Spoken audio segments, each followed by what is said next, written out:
Welcome to the English all. दोस्तों, आप सबका बहुत बहुत स्वागत है आपके अपने YouTube channel the English all पर। मेरा नाम है अनुपम दुबे।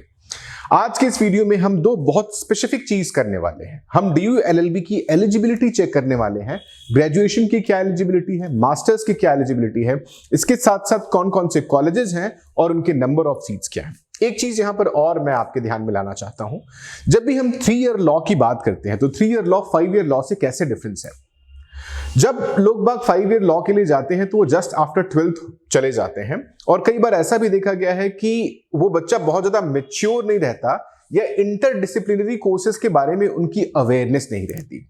बट 3 ईयर लॉ इस मायने में उनसे डिफरेंट है। दो मेजर डिफरेंस है। सबसे पहला डिफरेंस ये है कि बच्चा मैच्योर हो जाता है, उसको ये पता रहता है कि मुझे लिटिगेशन में जाना है, कॉर्पोरेट में जाना है, IPR में जाना है या किसी और स्पेशलाइज्ड फील्ड में जाना है। दूसरा सबसे बड़ा जो चेंज है वो है इंटरडिसिप्लिनरी प्रोग्राम, जहां पर आपको पता है कि आपने BA किया हुआ है, BCom किया हुआ है, BSc किया हुआ है या BBA किया हुआ है, उसके बाद अपने कोर्स के सूटेबिलिटी के हिसाब से 3 ईयर लॉ में मैं स्पेशलाइजेशन चूज कर सकता हूं। ये दोनों इंपॉर्टेंट रीजंस हैं। तो अगर आप उनमें से एक हैं जिन्होंने ग्रेजुएशन किया हुआ है, अनडिसाइसिव हैं कि मुझे क्या करना है, इररेस्पेक्टिव ऑफ कि आपने BA किया हुआ है, BCom किया हुआ है, BBA किया हुआ है, तो आप लॉ जरूर चूज कर सकते हैं। जब हम दिल्ली यूनिवर्सिटी की बात करते हैं तो दिल्ली यूनिवर्सिटी का law one of the best in the country है। हम CLC की बात करते हैं, कॉलेज ऑफ लॉ कैंपस की बात करते हैं, जो कि जजेस फैक्ट्री के नाम से जाना जाता है। यहां तक कि इस कैंपस को हम फादर ऑफ द NLUs कहते हैं। मैं CLC को सिर्फ एक कॉलेज से कंपैरिजन करता हूं, वो है GLC यानी गवर्नमेंट लॉ कॉलेज मुंबई से बेटर मैं किसी भी कॉलेज को नहीं मानता अगर मैं CLC की बात करूं। तो 3 ईयर लॉ कोर्सेज में आप DU को डेफिनेटली कंसीडर कर सकते हैं। मैं आपको एक लिस्ट प्रोवाइड कर दूंगा कि कौन कौन से 3 ईयर लॉ के कोर्सेज हैं जो कि बहुत बढ़िया है। खैर, अपने टॉपिक पर आ जाते हैं। अगर आप CUT PG सर्च करते हुए इस चैनल पे पहली बार आए हैं तो प्लीज लाइक और सब्सक्राइब जरूर कर दें। आप रिलेवेंट कंटेंट मैं चाहता हूं कि आप सब अपना डाउट, अपने क्वेश्चंस मुझ तक पूछें, क्योंकि आपके क्वेश्चन से ही हम अपनी नॉलेज इंप्रूव कर पाते हैं और जो व्यूअर्स हैं हमारे, उनके पास रिलेवेंट कंटेंट लेकर के आ पाते हैं। हमारे एसेट सिर्फ आप हैं। तो please do like, share and subscribe. आ जाइए सीधे कंटेंट पर आ जाते हैं, जहां पर पूछता है एलिजिबिलिटी क्राइटेरिया क्या है, एडमिशन प्रोसेस क्या है LLB प्रोग्राम 2025 के लिए। खासकर एक चीज बता दूं कि आज के डेट में अगर किसी को 3 ईयर लॉ में कोर्सेस लेना है, 90%, जी हां 90% इंस्टीट्यूशन CUET PG का स्कोर कार्ड एक्सेप्ट करते हैं और उसमें एक ही पेपर कोड वो एक्सेप्ट करते हैं, दैट इज कॉल्ड COQP 11। पहले इस पेपर का नाम जनरल LLB हुआ करता था, अब इस पेपर कोड को जनरल पेपर कोड बोलते हैं। यहां तक कि TIS के बहुत सारे कोर्सेज में भी यही पेपर कोड एक्सेप्ट होता है। तो एलिजिबिलिटी क्या है, हम यहां पर DU के LLB की बात कर रहे हैं। तो कहता है for admission to LLB the candidates must fulfil the programme specific eligibility and appear in the respective CUT paper. यानी आपको रिस्पेक्टिव CUT पेपर क्या हो गया, यानी COQP 11 की बात करता है। अब कैटेगरी प्रोग्राम स्पेसिफिक एलिजिबिलिटी क्या है या मिनिमम मार्क्स क्या है, देख लेते हैं यहां पर। तो बैचलर्स की अगर डिग्री की बात करते हैं तो सबसे पहले आपकी बैचलर्स की डिग्री किसी रिकॉग्नाइज्ड यूनिवर्सिटी से होना चाहिए।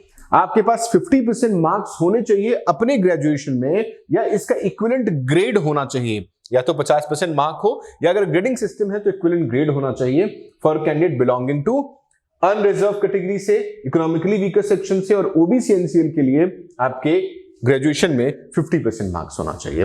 बट अगर आप schedule caste, schedule tribe, army personnel है, PWBD है, CW कैटेगरी से हैं, तो आपको 45% मार्क्स होने चाहिए या 45% की इक्विवेलेंट ग्रेड होना चाहिए आपकी ग्रेजुएशन में, अगर आपका जो ग्रेजुएशन है वो ग्रेडिंग सिस्टम पर है।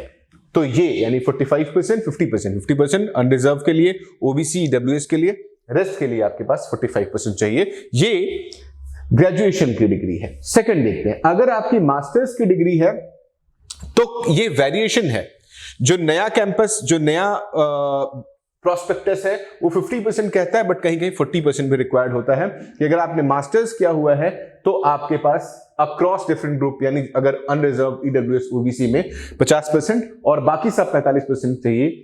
Schedule caste, schedule tribe, CW, PWBD, CW category के लिए आपको 45% मार्क्स चाहिए। मैंने इसका स्क्रीनशॉट इनके ऑफिशियल प्रोस्पेक्टस से उठाया हुआ है, जहां पर कैटेगरी 1A बैचलर्स है और कैटेगरी 1B मास्टर्स है, और इन दोनों का कंबाइंड स्कोर यहां पर लिया हुआ है इन्होंने। ये 50% marks in equivalent grade belonging unreserve EWS OBC और 45% एससी एसटी सीडब्ल्यू पीडब्ल्यूबीडी और सीडब्ल्यू। और पेपर कोड आप यहां देखेंगे तो इन्होंने CUQP 11 लिया हुआ है।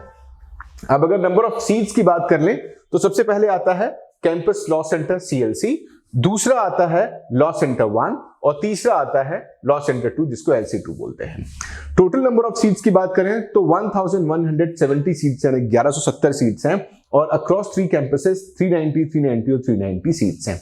SC की नंबर ऑफ सीट्स 144, 144, 145 है, ST की 72, 72, 72 है, OBC में 260, 260, 260 है, EWS में 96, 97, 96 सीट्स हैं। टोटल आप देख सकते हो तो जो सीट्स हैं इस तरह से डिवाइडेड हैं। यहां लिखा हुआ है seat matrix is as per the information provided by the department. The number of seats may vary. Supernumerary seats will be as per the University of Delhi norms. अब जैसे इन्होंने क्या किया हुआ है, सिंगल गर्ल चाइल्ड का भी law निकाला हुआ, तो सिंगल गर्ल चाइल्ड के लिए नंबर ऑफ सीट्स बढ़ा दी हुई है। तो हो सकता है कि जब नया प्रोस्पेक्टस मिले आपको, ये 2024 का है, तो नए प्रोस्पेक्टस में आपको एक एक दो सीट बढ़ी हुई दिखाई दे, क्योंकि उन्होंने बोला था कि जब सिंगल गर्ल चाइल्ड का रिजर्वेशन लाएंगे तो उसके नंबर ऑफ सीट्स बढ़ी हुई लेकर के वो ऑटोमेटिकली लेकर के आएंगे। तो सुपरन्यूमरी सीट्स अलग से ऐड कर देंगे, जहां कश्मीरी माइग्रेंट्स को भी ये ऐड करते हैं। अब ये भी लिखा हुआ है कि दिल्ली यूनिवर्सिटी जो है general paper code CUQP 11 accept करता है for the admission for its 3 year programme LLB के लिए। तो मुझे उम्मीद है, देख लेते हैं कुछ और बचा है क्या? जी नहीं, खत्म हो गया। तो मुझे उम्मीद है कि इंफॉर्मेशन पसंद आई होगी, लेकिन आपकी तैयारी का एक सबसे इंपॉर्टेंट एस्पेक्ट होता है, वो होता है मॉक टेस्ट, जिसका लिंक मैं डिस्क्रिप्शन में दे रहा हूं। कंप्लीटली आपके डिस्कशन के ऊपर है, बहुत बढ़िया मॉक टेस्ट बना हुआ है। अच्छा लगे तो परचेज जरूर करें, लेकिन फीडबैक का बेसब्री से इंतजार करूंगा। यहां तक कि मैं आपको अपना पर्सनल नंबर दे रहा हूं, इस पर्सनल नंबर पर आप मुझ तक पहुंच सकते हैं और अपने डाउट क्लियर कर सकते हैं। Thank you so much.